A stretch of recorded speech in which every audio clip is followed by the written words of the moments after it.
네, 이번에는 과학도서 신간을 소개해드리는 사이언스 북카페 시간입니다. 오늘도 반디앤루린스의 김현선 씨 나와 계십니다. 안녕하세요. 안녕하세요. 네, 오늘은 어떤 책 소개해 주실 건가요? 네, 과학자의 시각에서 분석한 인간과 사회 현상에 대한 이야기를 들려주는 책 장대익의 인간에 대하여 과학이 말해준 것들입니다. 네, 저자가 장대익인데요. 이름이 낯설지 않은 것 같은데요? 네, 진화학자이자 과학 철학자인 장대익 교수는 과학과 인문학 사이를 오가며 공감과 소통을 꾀하는 학자로 유명합니다. 일반 독자들에겐 진화론의 주요 토픽과 논쟁의 과정을 가상의 설정에 기반해서 흥미롭게 풀어낸 책 다윈의 식탁으로 익숙한 이름이기도 하고요. 네, 오늘 소개해 주실 책은 제목이 인간에 대하여 과학이 말해준 것들인데 이 책이 나오게 된 어떤 배경이 있을까요? 네, 저자는 최근에 관심이 높아지고 있는 인문학과 관련하여 과학이 사상과 문화로 소비된 적 없는 우리나라의 상황상 이 같은 분위기가 자칫 과학에 대한 저평가나 홀대로 이어지지 않을까 우려하고 있습니다.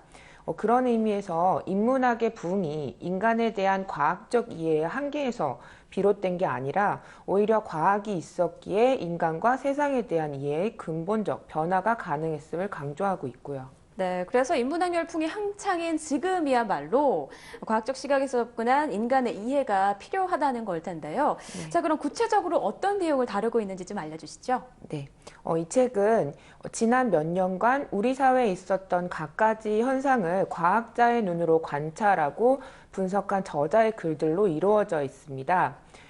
대개는 주요 일간지를 비롯해서 여러 매체의 요청에 따라 기고한 칼럼과 에세이들인데요.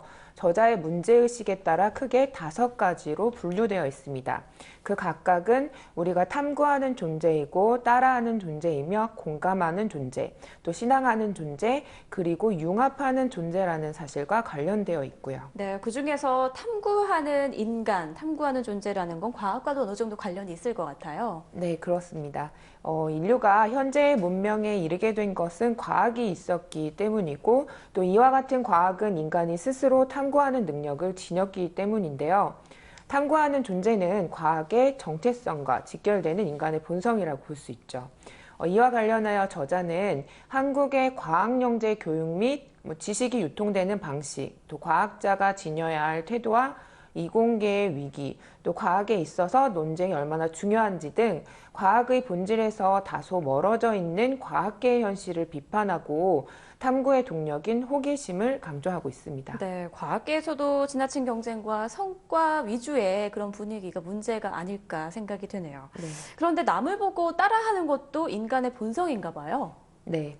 무언가를 보고 따라하는 행위는 관찰과 학습이라는 2가지 요소를 포함하고 있습니다.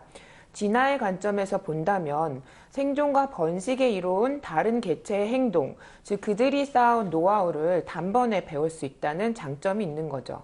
문화의 축적과 전파도 이와 같은 모방 능력이 주로 담당해 왔다고 하고요. 네, 문화의 전파하니까 전 세계적으로 정말 선풍적인 인기를 끌었던 싸이의 강남 스타일이 떠오르네요. 네, 저자 또한 이 유튜브와 SNS를 타고 전 세계로 빠르게 번져나간 강남 스타일에 주목하는데요. 이를 밈의 관점에서 분석하고 있습니다. 밈이 뭔가요? 네, 밈이란 리처드 도킨스가 이기적 유전자라는 책에서 처음 소개한 용어인데요. 유전적 방법이 아닌 모방을 통해서 개체의 기억에 저장되고 또 다른 개체의 기억으로 복제될 수 있는 문화 요소를 의미합니다.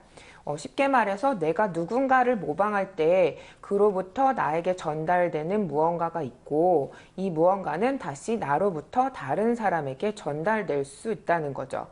그런 식으로 여러 사람의 기억 속에 복제되면서 유전자들이 따라잡을 수 없는 속도로 빠르게 진화적 변화를 이끄는 게 바로 밈이고요. 네, 밈이라는 과학적 개념을 통해서 강남 스타일의 열풍을 이해하는 게 참 재미있네요. 그럼 다른 인간의 본성에 대해서도 좀 알려주세요. 네, 사회생물학자 윌슨은 우리가 다른 생물에 대한 우애와 자연에 대한 친화력, 바이오필리아의 본능을 갖고 태어난다고 말합니다.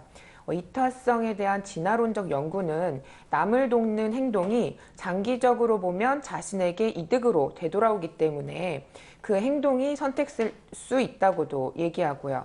이 같은 공감은 타인의 행동을 보고 마치 자신이 그 행동을 하는 것과 같은 뇌 반응이 일어난다는 신경학적 근거를 가지고 있습니다. 또 현재와 같은 문명의 발전은 이질적인 것들을 섞어 새로운 것을 만들어내는 융합하는 인간으로서의 본성과 관련되어 있다는 얘기도 나오고요. 네, 정말 요즘 분과 학문의 통섭이나 융합 등에 대한 이야기가 많이 나오고 있는데 오늘 소개해 주신 책을 통해서 현실 사회의 면면들을 인간 본성의 측면에서 새롭게 좀 들여다볼 수 있을 것 같습니다. 오늘도 책 소개 고맙습니다. 고맙습니다.